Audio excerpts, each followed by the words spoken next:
हरियाणा में चौटाला परिवार की एकजुटता की खबरें लगातार रह कर सामने आ रही हैं। दरअसल आपको बता दें कि 31 दिसंबर 2024 को हरियाणा के पूर्व मुख्यमंत्री स्वर्गीय ओम प्रकाश चौटाला के शोक सभा का आयोजन किया जाता है सिरसा के तेजाखेड़ा फार्म हाउस पर। इस दौरान राजनीतिक जगत के तमाम लोग ये मांग करते हैं कि ओम प्रकाश चौटाला की जो इच्छा थी कि उनका परिवार एक बार फिर से एकजुट होकर राजनीति करे, अब वो वक्त आ चुका है कि जब परिवार को एकजुट हो जाना चाहिए।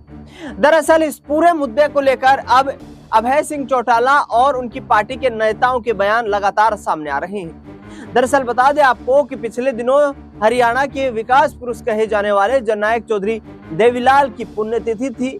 इस पुण्यतिथि के अवसर पर तेजाखेड़ा में पूरा परिवार एकजुट दिखाई दिया और उसके बाद इंडियन नेशनल लोकदल की महिला विंग की अध्यक्ष सुनैना चौटाला ने एक बयान दिया। उन्होंने कहा कि अभय सिंह चौटाला अब चौधरी ओम प्रकाश चौटाला के उन्होंने जो अपनी विरासत उनको सौंपी है उसके आधार पर इंडियन नेशनल लोकदल के राष्ट्रीय अध्यक्ष बन गए हैं।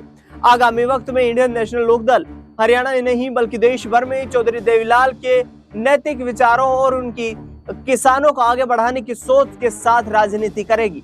उन्होंने कहा कि हम चाहते हैं कि परिवार एकजुट हो जाए।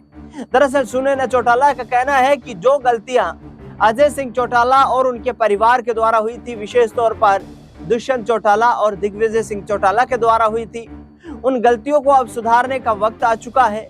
दरअसल आपको बता दें कि सुनैना चौटाला ने यह भी कहा कि अब अभय सिंह चौटाला के साथ मिलकर यदि दुष्यंत चौटाला और उनके पिता अजय सिंह चौटाला साथ चलना चाहे तो अभय सिंह चौटाला इसका स्वागत करते हैं, लेकिन उन्हें अपनी गलतियों से माफी मांगनी होगी।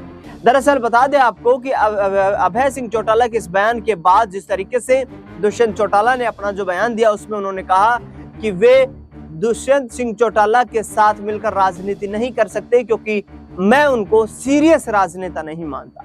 अपने चाचा पर तीखा हमला बोलते हुए उन्होंने कहा कि मैं जानता हूं कि परिवार एकजुट होना चाहता है, लेकिन अभय सिंह चौटाला की जो कार्यशैली है वो कहीं ना कहीं विपरीत है और उसके साथ समझौता नहीं किया जा सकता। उन्होंने कहा कि इंडियन नेशनल लोकदल की विरासत को छीनने वाले लोगों को हरियाणा की जनता ने सत्ता से बाहर का रास्ता दिखा दिया।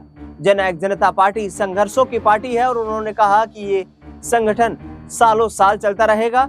हरियाणा ही नहीं बल्कि देश भर की जनता एक बार फिर से जननायक जनता पार्टी को अपना बड़ा आशीर्वाद देने का काम करेगी। देखना दिलचस्प होगा कि क्या वाकई में परिवार एकजुट हो पाएगा। फिलहाल इस खबर में इतना ही।